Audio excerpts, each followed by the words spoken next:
우리 신명기 말씀은 사실은 이제 출애굽기 말씀과 출애굽기 레위기 민수기 이 세 개의 성경 말씀을 다시 반복을 하면서 그때의 일을 회상하고 있습니다.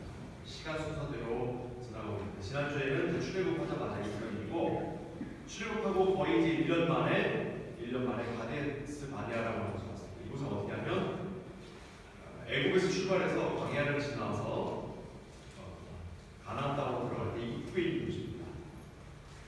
그래서 이곳이 이제 가나안을 들어갈 때, 가나안을 점령할 때 이스라엘 백성들의 첫 번째 기지가 된 곳이에요. 가데스 바네아라는 곳이 지금도 있습니다. 이 도시에 머무면서 그곳에서 이제 정비를 합니다. 정비를 하고 있을 때에 백성들이 나와서 하나님께서 이 땅을 내주신 것 감사한데 우리가 이 땅이 어떤 땅인지 모르니까 우리가 정탐꾼을 보내서 그 땅이 얼마나 아름다운지를 우리가 알았으면 좋겠다 했습니다. 그때 모세는 그 말을 옳게 여겨서 그럼 그렇게 하자라고 해서 각 지파마다 한 명씩을 대표를 뽑아서 12명을 정탐꾼을 보냈죠. 그 보낸 정탐꾼들이 가서 열심히 정탐을 하고 난 다음에 돌아왔을 때에 묻습니다. 그 땅이 어떻더냐? 하나님 그 약속의 땅이 낫더냐? 그랬더니 이야기합니다. 여기 자세히 나오지 않죠. 소명의 사람 머리로 이런 이야기를 하는데 아마도 그때의 보고들을 있는 그대로 받아들이기보다는 광야에서 만나만 1년 동안 먹은 사람들이 처음에는 꿀송이 같은 것을 먹다가 시간이 지나면서 그것이 가시와 같은 같이 입에서 껄껄거렸다라고 얘기하는 걸 보면 아주 지긋지긋하다고 하는 거죠. 그 사람들에게 땅에서 무엇인가가 솟아올라서 자라는 것을 볼 때에 아무리 요만한 거라도 이게 수박 1,000원 안에 보였을 겁니다. 굉장히 주관적인 평가일 거예요. 왜냐하면 이 땅이 여러분 지금도 아시지만 이스라엘이 기름진 땅이라고 볼 수 좀 어렵겠죠. 그런 것처럼 이 당시에는 이 땅 자체가 정말 적과 풀이 흐르는 땅이었느냐라고 할 때에는 물리적으로는 그랬다고 얘기하기가 좀 어려워요. 물리적으로는. 그러나 영적으로는 그 땅이 역시 하나님께서 약속하신 땅이 맞다라고 하는 것을 정탐꾼들이 보고합니다. 물론 우리 다음 주에 이야기를 계속 이어서 살필 거지만 그런데 12명이 같은 몰함에도 불구하고 갈립니다. 어디서 갈리냐면 그 땅을 지키고 있는 거민들도 어마어마합니다.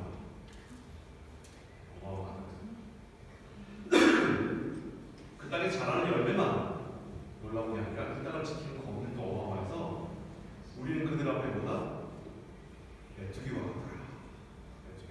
우리는 그들에게 아무것도 아니다.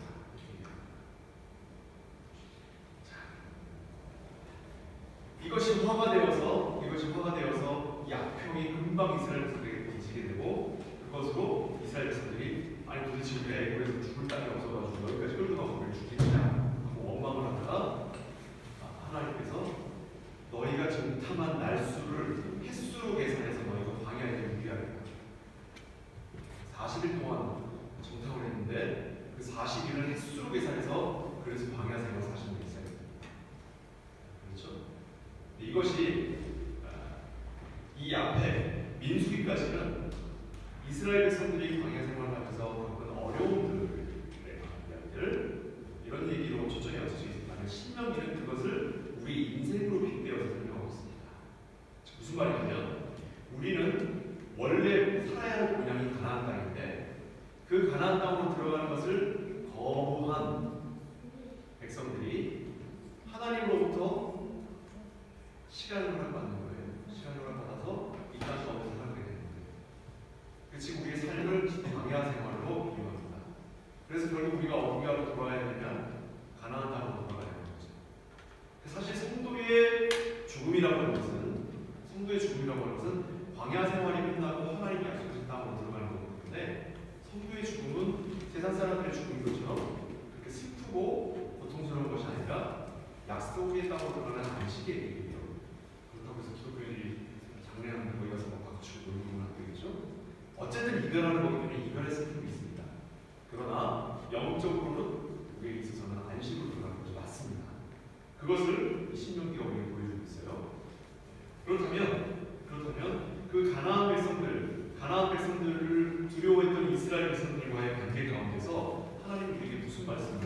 주신 지도를 생각해보도록 하겠습니다. 자, 40년을 광야에서 유리를 한 이후에 다시 가데스 바네아로 돌아오는 게 이제 40년 뒤에요. 40년 뒤에 다시 가데스 바네아로 돌아옵니다. 돌아왔을 때에 그때 이미 지도자가 바뀌어 있죠. 그때 지도자가 바뀌어 있어요. 모세도 이미 광야에서 죽었습니다. 이때 정탐할 때 12 정탐권 중에 유다 지파의 대표였던 갈렙과 어느 지파? 또 다른 지파의 대표였던 그리고 여호수아가 나오죠. 여호수아가 민족의 지도자가 되어서 도착을 해요. 다시 가데스 바네아. 그래서 이번에는 지난번처럼 지파에서 뽑은 게 아니라 직접 아마도 여호수아의 가장 측근이었던 두 사람을 그 두 사람을 정탐꾼으로 보냅니다. 보냈더니 그곳에서 누구를 만나죠? 기생 나함을 만납니다. 여리고성에서 기생 나함을 만납니다. 기생 나함을 만났더니 기생 나함이 뭐라고 했냐면 여호수아서 2장 9절을 한번 가볼게요. 이거는 눈으로 볼 필요가 있습니다. 나중에 우리가 살피긴 하겠지만 눈으로 볼 필요가 있습니다. 여호수아서 2장 9절입니다. 여호수아 에스라엘 시경에 강조 있습니다. 프레아세 앞머리 9절부터 볼게요. 2장 9절부터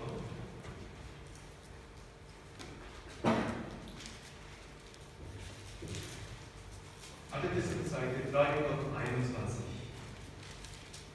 제가 읽겠습니다. 말하되 이제 라합이 말하는 거예요. 라합이 두 정탐꾼에게 말하는 거예요. 여호와께서 이 땅을 너에게 주신 줄을 내가 안다. 우리가 너희를 심히 두려워하고 이 땅 주민들이 다 너희 앞에서 간담이 있나. 이는 너희가 애굽에서 나올 때에 40년 전에 여호와께서 너희 앞에서 홍해 불을 마르게 하신 일과 너희가 유다 저쪽에 있는 아모리 사람 두와 시온과 오게에 행한 일 40년 전에요. 곧 그들을 전멸시킨 일을 우리가 들었습니다. 우리가 듣자 곧 마음이 녹았고 너희로 말미암아 사람이 정신을 잃었나니 너희의 하나님 여호와는 위로는 하늘에서도 아래로는 땅에서도 하나님이십니다. 40년 전에 이스라엘 people 그냥 걸어만 두어도 가나안 사람들이 그냥 땅을 내줄 판이었던 거예요. 걸어만 두어도. 근데 어이없는 일이죠. 어이없는 일이 벌어진 거예요. 40년 전에 이스라엘 백성들에게 하나님께서 가나안 땅에 약속을 하셨었기에 그때 이스라엘 백성들이 그 하나님의 약속을 믿지 못했던 겁니다. 왜 믿지 못했을까요? 왜 믿지 못했을까요? 한번 보세요. 출애굽을 했습니다. 노예로 사는 사람들을 데리고 나왔습니다. 출애굽을 했어요. 그리고 그들에게 광야를 거쳐오면서 니네가 가나안 땅에 들어가면 쟤네들이 병거를 가지고 있었더니 이게 이제 역사적으로 두 가지 설이 있는데 하나는 전기설이 있거나 후기설이 있어요. 전기설은 이게 다 천문기 시대라고 이야기하는 설이에요. 보통은 지금 기독교에서 정통으로 천문기 시대에 일어난 일로 보는 것이 전통입니다. 근데 좀 근대의 이제 현대의 새로운 신학자들, 약간 이성적인 신학자들이 이것을 후기설로 따라가는데 후기설은 이 사람들이 애굽을 출발해서 광야에 있을 동안에 청동기에서 철기로 바뀌었다는 거예요. 최초의 철기문화가 발생한 곳이 바로 이 블레셋 지방이에요. 인류 최초. 물론 섬인데 그 섬에서 히타이트라고 하는 섬에서 철기문화가 육지로 처음 도착한 곳이 블레셋이에요. 나중에 보시면 이스라엘과 블레셋이 싸울 때에 사울왕이 이스라엘하고 블레셋하고 싸울 때 이스라엘은 철기 기기가 딱 두 개밖에 없었어요. 사울왕의 칼과 그 아들 왕자 요나단의 칼. 근데 블레셋은 다 철병기를 썼어요. 다 철기였던 거예요. 그러니까 이스라엘은 철봉기고 블레셋은 철기였던 거예요. 그래서 그 큰 나라, 조그만 나라한테 맨날 끌려다닌 거예요. 나중에 다윗이 왜 블레셋을 멸망시킬 수 있었냐면 다윗이 돌멩이를 던져서 철기 무기를 뺏었잖아요. 누구 거? 골리앗이 철병기를 갖고 있었죠. 철로 만든 갑옷을 갖고 있었어요.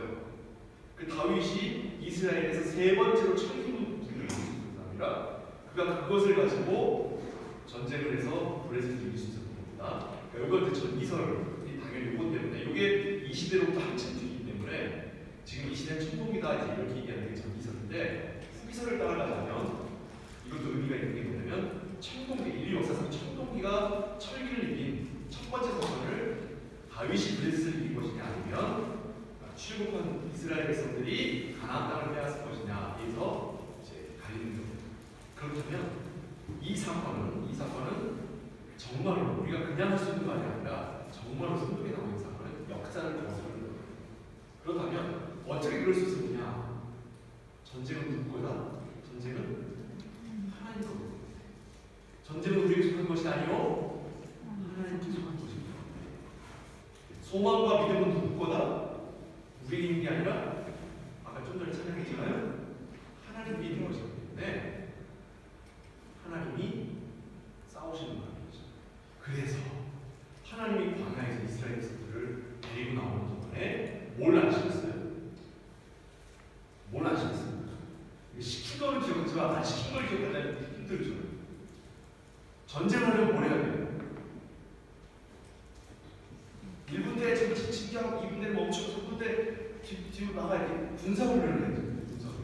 전쟁을 해야 돼요. 그냥 진지하고 후퇴 이거만 할 수 없거든요. 누구는 공격, 누구는 빠지고 명령에 따라서 움직이고 깃발을 어떻게 하고 이런 게 있어야 되는데 이스라엘 백성들이 출국에서 가나안 땅을 들어갈 때까지 뭘 안 했냐면 군사훈련을 해요. 그러니까 이스라엘 백성들이 불안한 거예요. 전체 군사훈련을 하지 않아요. 두 번째, 이 사람들은 뭐였어요? 애국에서? 노예였어요. 노예는 뭘 할 필요가 없는 사람이에요.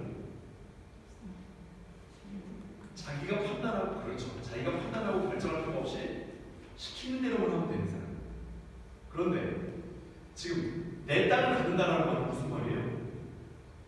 내가 무기를 들고 가서 내 땅을 얻기 위해 내가 내 목숨을 나 스스로 내어놓는 결정을 해야 돼요.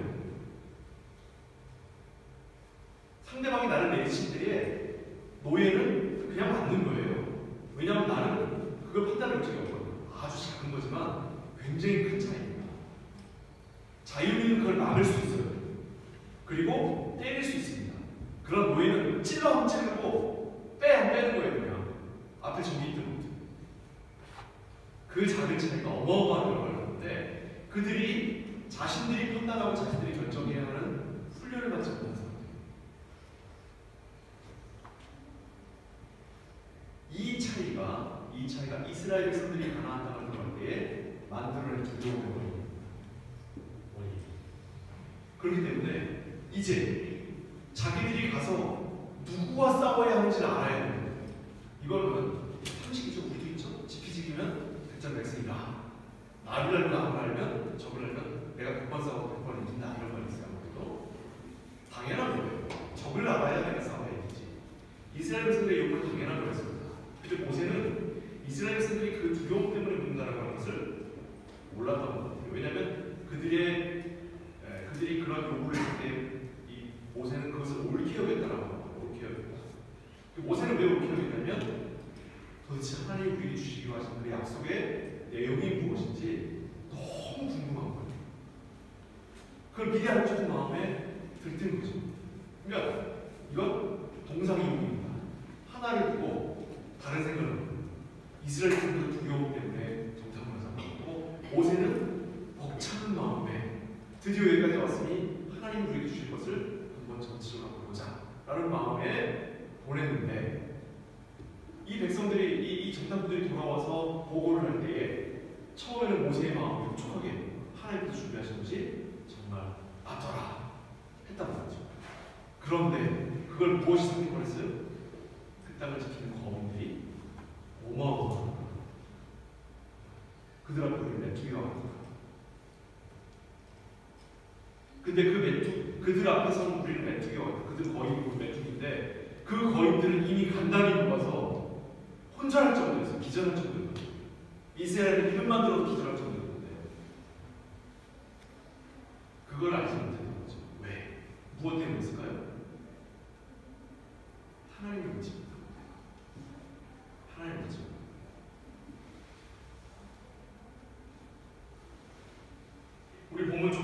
21절은 겁니다. 신명기로 봅니다.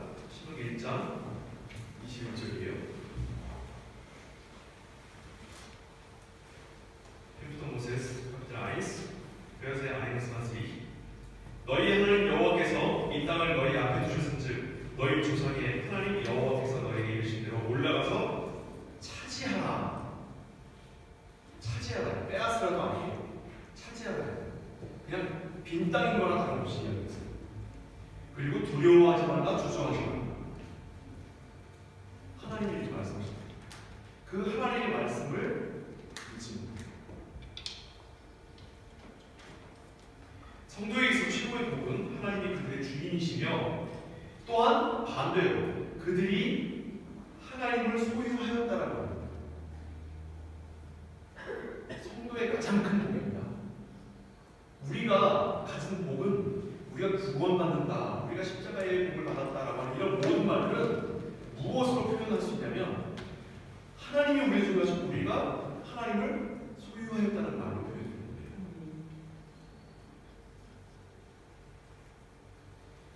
신명기는 이것을 뭐라고 표현하고 있냐면 민수기 표현을 얘기했죠. 우리가 하나님 내 거, 나는 하나님 거. 그렇죠? 신명기에서 뭐라고 표현하냐면 너희가 내 말을 들으면 너희가 짓지 않은 집에 살게 되고 너희가 너희 조상의 하나님 여호와께서 너희에게 이르신 대로 올라가서 그 땅을 차지한다. 너희가 만일에 내 말을 듣지 아니하면 너희가 지은 집에 다른 이들이 찾아와 너희를 내어주고 그 집을 차지하는 거예요. 신명기는 이 말입니다. 간단합니다. 다시 더 줄게요.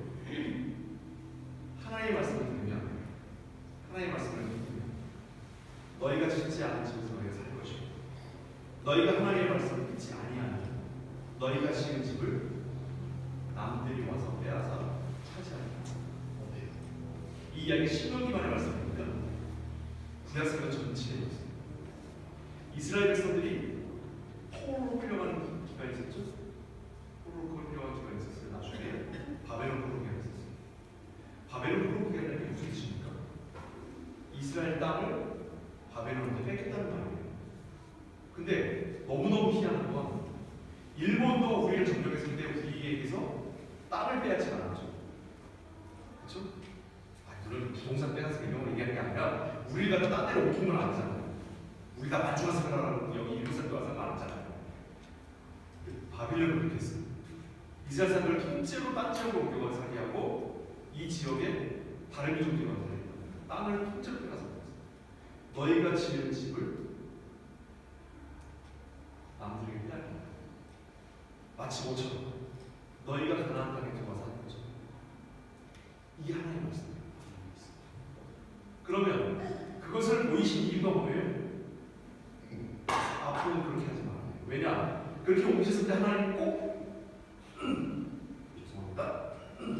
이사야, 예레미야, 에스겔, 다니엘에 계속 나오는 말씀이 뭐예요? 너희가 그렇게 고난을 당할 것이지만 너희가 이 땅을 빼앗길 것이지만 곧 너희가 돌아오게 하리라 해요. 곧 너희가 잠깐 동안 다른 곳에 가 살겠지만 잠깐 동안 너희가 사는 곳 땅을 빼앗길 것이지만 곧 너희가 땅으로 돌아옵니다. 그것이 약속입니다. 이스라엘 백성들이 정탐꾼들을 요구하는 것은 그들의 불신앙 때문입니다. 자, 여기 앞에 셋이 있습니다. 하나님이 계시고 내가 약속이 있습니다. 하나님이 나에게 약속을 하셨습니다. 하나님이 나에게 약속을 하셨습니다. 이 약속을 모세가 전했기 때문에 모세는 이 약속까지 믿은 겁니다. 하나님도 당연히 믿었겠죠. 그가 하나님을 믿는 과정은 우리가 출애굽하는 과정 중에서 확인합니다. 그런데 이스라엘 백성들은 지금 나만 믿었던 거예요. 나만. 하나님의 약속도 그의 약속이 펼쳐졌는데도 불구하고 그것이 자신들에게 아무런 영향을 미치지 못해요. 이 얘기는 무엇까지 믿지 않기 때문에 하나님도 당연히 믿지 않아요. 우리의 신앙을 한번 돌이켜보십시다. 우리가 과연 하나님께서 우리에게 약속하신 것들을 믿느냐 할 때에 우리는 하나님을 믿는데 그 약속하신 것은 좀 이것은요 그것을 우리에게 제시하신 분을 믿지 않기 때문에 그런 거예요.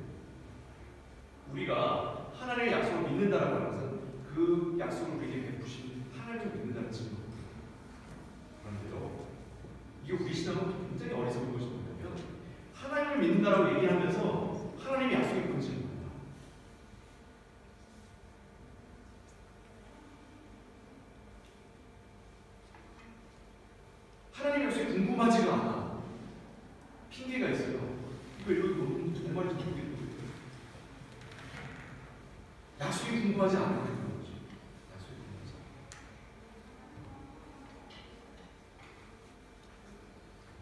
이스라엘 백성들이 꼭 우리와 같은 거예요.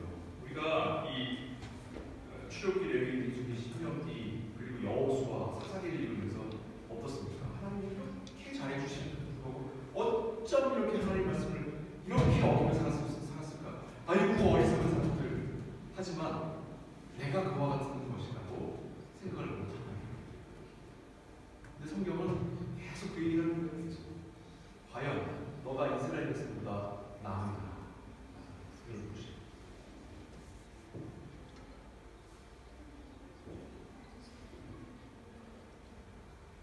하나님께서 우리에게 주시는 은혜는 우리가 기대하는 것과는 전혀 다른 방식으로 허락이 되는 것입니다. 지금 여기서는 하나님의 언약의 시작이었기 때문에 출애굽이라고 하는 가나안을 들어가는 것으로 우리에게 언약을 설명하셨습니다. 그런데 이것을 다시 한번 다른 방식으로 우리에게 보여주시겠어요. 좀 전에 제가 말씀드린 것처럼 저 뒤에 가면 예레미야서 거기 바벨론 포로 때는 하나님이 어떻게 말씀하십니까?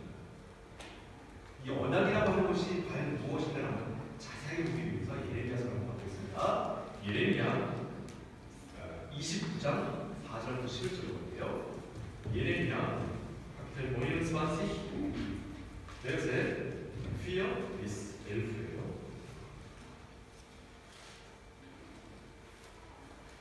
예레미야 조금 뒤쪽에 있습니다.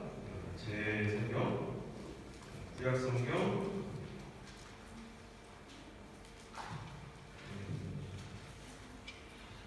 1096년 Alte Testament Seite 1096. 예레미야서 29장 4절부터 11절까지 읽었습니다. 읽어보시면 되게 이상하실 거예요. 이게 이상하게 들려요. 왜 이상하게 들리냐면 우리가 얼만큼 신앙에 대해서 오해하고 있는 것을 여실히 얘기합니다. 이게 이상하지 않은 사람들은 둘 중에 하나예요. 하나는 정말 고민하고 하나님께서 정말 잘 가르쳐주고 있는 사람이거나 혹은 전혀 관심이 없는 보겠습니다. 29장 4절부터 11절입니다. 만군의 여호와 이스라엘 하나님께서 예루살렘에서 바벨론으로 잡혀 가게 한 모든 포로에게 이와 같이 말씀하십니다. 너희는 집을 짓고 거기에 살며 텃밭을 만들고 그 열매를 먹으라. 거기가 어디예요? 거기가 어디예요? 바벨론으로 생각되는 포로로 끌려가는 거죠. 가나안 땅에서 쫓겨나서 딴 데로 가게 되는 거예요. 그곳이에요. 너희는 집을 짓고 거기에 살며 텃밭을 만들고 그 열매를 먹으라. 아내를 맞이하여 자녀를 낳으며 너희 아들이 아내를 맞이하여 하며 너희 딸이 남편을 맞아 그들로 자녀를 낳게 하여 너희가 거기에서 번성하고 줄어들지 아니하게 하라. 너희는 내가 사로잡혀 가게 한 그 성읍에 평안을 구하고 그를 위하여 이 성읍이 뭐예요? 니느웨, 바벨론 수도. 여기서 그를 위하여, 그는 누구예요? 바벨론 왕과 그 백성. 나를 점령하고 우리 왕을 죽이고 우리 포로로 끌고 간 그 사람들. 그를 위하여 여호와께 기도하라. 이는 그 성읍이 평안하고 너희도 평안할 것입니다. 만군의 여호와 이스라엘 하나님께서 이와 같이 말하노라. 너희 중에 있는 선지자들에게와 점쟁이에게 미혹되지 말라. 제발 목사들한테 속지 말라. 제발 목사들한테 속지 말라. 근데 그 목사들이 점쟁이처럼 떠들어대는 소리에 속지 말라. 너희가 꾼 꿈도 곧 잊지 말라. 제발 직통 계신 무슨 기도하다가 무슨 꿈을 꿨니? 기도하다가 뭘 하나님께서 뭘 보여주니? 이딴 소리 하지 말라고. 제발. 성경에 써있잖아. 내가 그들을 보내지 아니하였어도 그들이 내 이름으로 거짓을 이어가며 무시무시하는 거예요. 우리에게서 벌어지고 있는 일이 성경에 나오고 있어요. 여호와의 말씀입니다. 여호와께서 이와 같이 말씀하시니라. 바벨론에서 70년이 차면 내가 너희를 돌보고 나의 선한 말을 너희에게 성취하여 너희를 이곳으로 70년이었을까요? 왜? 인생을 비유한 거예요. 인생. 바벨론 포로기가 바로 우리가 살고 있는 이 땅에서의 삶을 비유하고 다시 가나안 땅으로 돌아오는 거고요. 우리가 하나님 나라로 들어가는 성경은 성도의 죽음을 하나님의 약속으로 이상하죠. 아담이 죄를 지어서 그 죽음을 겪게 됐는데 그 아담의 죄 때문에 갖게 된 죽음을 우리에게 하나님은 은혜와 약속의 내용을 설명합니다.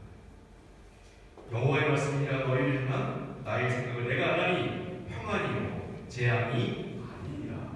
너가 당하고 있는 모든 고통과 너가 당하고 있는 모든 재앙이라고 여겨지는 모든 것들이 그것이 다 재앙이 아니라 모두가 다 평안이에요. 물질적으로 곤고해지고 물질적으로 고통을 받는 그 모든 것들은 영적으로 평안을 위해 너에게 주신 겁니다. 너에게 미래와 희망을 주는 것입니다. 미래와 희망이란 내가 80되고 90된 그때를 이야기하는 게 아니라 내가 죽어 하나님 나라에 간 이후에 펼쳐질 영원한 생명이 말합니다. 어떻습니까? 우리가 성경을 이해할 때 우리가 자꾸 내가 보고 내가 경험한 걸 토대로 성경을 읽는 습관이 있어요. 그런데 그렇지 않다. 만일에 목사가 헛소리하면 제발 아멘 하지 마시고 끌어내세요. 김종호 목사도 나중에 늙으면 어떻게 될지 모르겠어요. 쓸데없는 소리 하면 지난주에 제가 쓸데없는 소리 때문에 딱 지적하실 때 감사합니다. 그런 거예요. 그렇게 하셔야 돼요. 성도의 의무가 그겁니다. 성도는 목사에게 교육을 받는 사람이 아니라 서로 자신들의 역할을 감당하는 사람입니다. 목사는 하나님의 말씀을 풀어서 설교하는 사람이고 성도는 그 말씀을 하나님의 말씀으로 듣는 거지 그 말씀을 통해 배우는 게 되면 안 돼요. 왜? 성도는 성도 나름대로 성경을 읽고 연구를 하셔야 돼요. 그러니 당연히 목사가 헛소리하고 헛소리를 하게 되면 목사의 당신이 하고 있는 말씀은 하나님의 말씀이 아니라고 지적할 수 있을 정도의 실력이 돼야 돼요. 우리 교회가 훌륭한 목사님 모신 건 창피한 일입니다. 창피한 일이에요. 그가 훌륭할수록 내가 무지하다는 뜻이거든요. 이해가 되십니까? 신앙이라고 하는 것, 하나님의 말씀이라고 하는 것, 하나님의 약속이라고 하는 것은요 목사에게 맡겨놓고 나는 뒷짐지고 낮잠 자는 그런 게 아니에요. 이건 누구에게도 연구할 수 없는 내게 주신 은혜의 말씀입니다.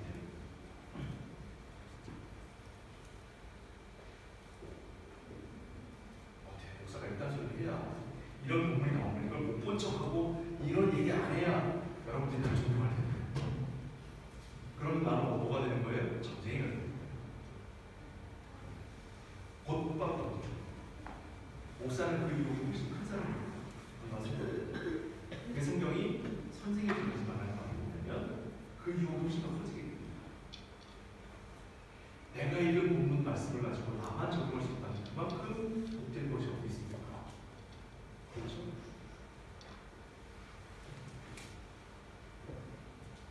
바벨론 포로기에 이스라엘인들이 끌려갔습니다. 끌려갔는데 그곳이 망하기를 위해서 기도하고 그곳이 얼른 망해서 우리가 하나님 나라로 돌아가는 것을 기도해야 하는 것이 마땅한 것 같잖아요. 그런데 성경이 뭐라고 해서 그곳에서 아내를 낳고 남편을 맞아 평안하게 살고 밭에 곡식을 심어서 그 곡식이 자라는 것을 얻어서 그걸로 평안하게 먹다. 그리고 자녀를 생산해서 이게 생산이라는 말을 제가 자꾸 써서 웃으시는데 이게 우리 지금 성경은 생산이라는 말을 안 쓰는데 옛날 개혁한글 그런 생산이라는 말을 썼어요.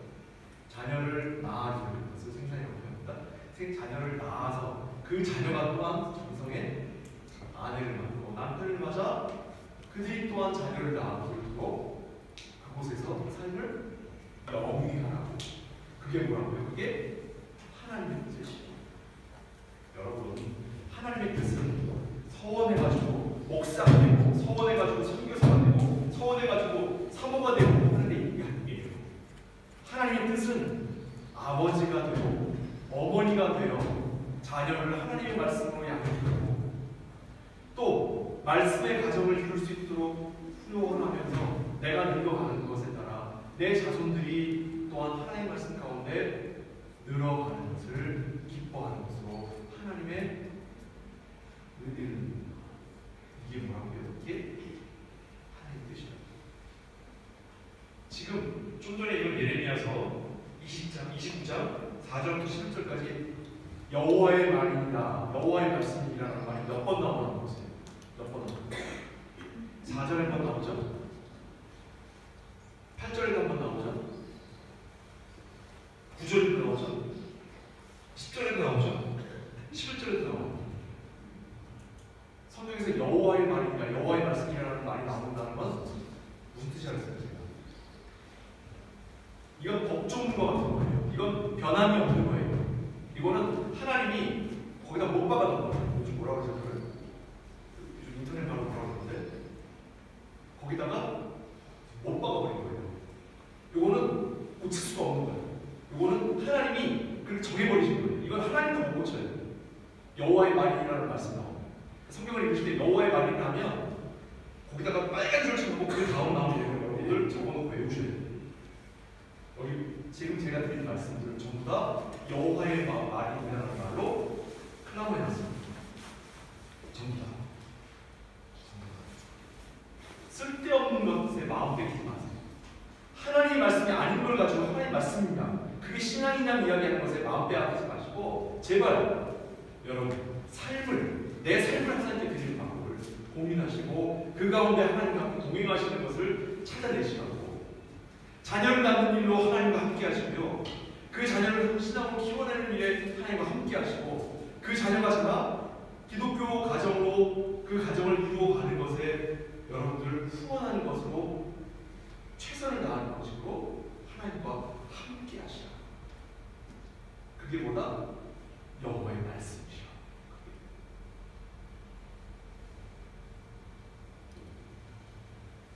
독립운동하는 거, 내 삶을 고치는 거, 무언가를 바꾸는 거, 세상을 돌이키는 거 좋습니다. 좋은 일들이에요.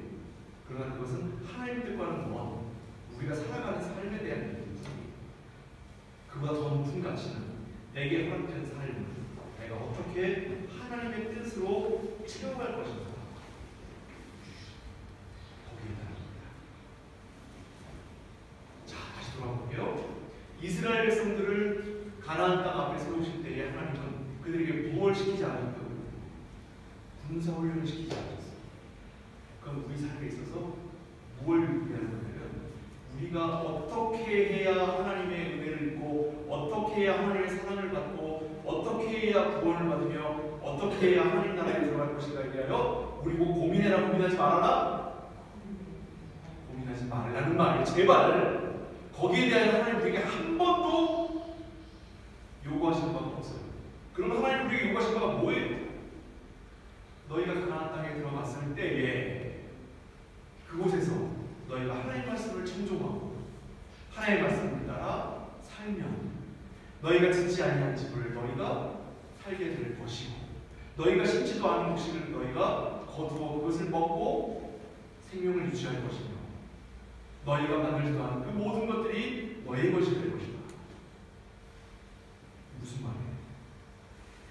하나님의 말씀을 따라 그 말씀으로 삶을 채워가는 것에 너희의 온 마음과 온 뜻을 집중하라. 가나안 땅에 들어가서 그때 가서 하나님 말씀 잘 듣고 있는 사람인데 광야에서 같은 사람이 못 들어가 잘 들을 수 있어요? 아니죠. 그들이 거기 들어서 잘 하나님 말씀을 잘 듣고 살아야 하는 것 때문에 하나님이 이스라엘 백성들에게 광야에서 요구하시는 게 뭐예요? 하나님 말씀을 따라 살아가는 법에 대한 두 차례 걸쳐 계속 그것만 눈을 시키죠. 무엇으로? 무엇으로? 율법. 율법. 우리가 이 땅 가운데서 하나님의 말씀을 따라 살아가는 방식으로 우리 자신을 훈련시키는 것이 무엇을 위한 거라고요? 영원한 하나님 나라의 백성으로 살아가는 것을 위한 거라고요. 이 땅 가운데서 망나니로 산 사람이 나중에 하나님 나라에 가서 거기 어디 가서 갑자기 놀면서 하나님 말씀 산다고? 그런 일은 없습니다. 그런 일은 없습니다. 이 땅 가운데서 훈련받고 이 땅 가운데서 최선을 다하는 사람이 비록 완성되지는 못하였어도 그곳에 마음을 두고 살아가는 사람들이 영원한 하나님 나라의 백성이 될 자격이 있고 그곳에서 하나님 말씀을 따라 그 말씀으로 자신의 영혼과 자신의 영원한 생명을 채워갈 수 있게 되는 거랍니다. 여기에 복음과 율법의 차이입니다. 광야 생활하면서 불기둥과 구름 기둥으로 인도함을 받고 만나와 메추라기를 먹고도 이들은 아직도 일용할 양식을 하나님이 주시는 거라는 걸 믿지 못했어요. 우리에게 만나로 비유된 그것이 뭐냐면 하나님의 말씀. 우리가 아침 저녁으로 매일매일 읽을 수 있도록 우리에게 국어 교육을 시켜주셨습니다. 국어 교육을 시켜주셨는데 한국말을 읽으면서 이거 너무 어려워요.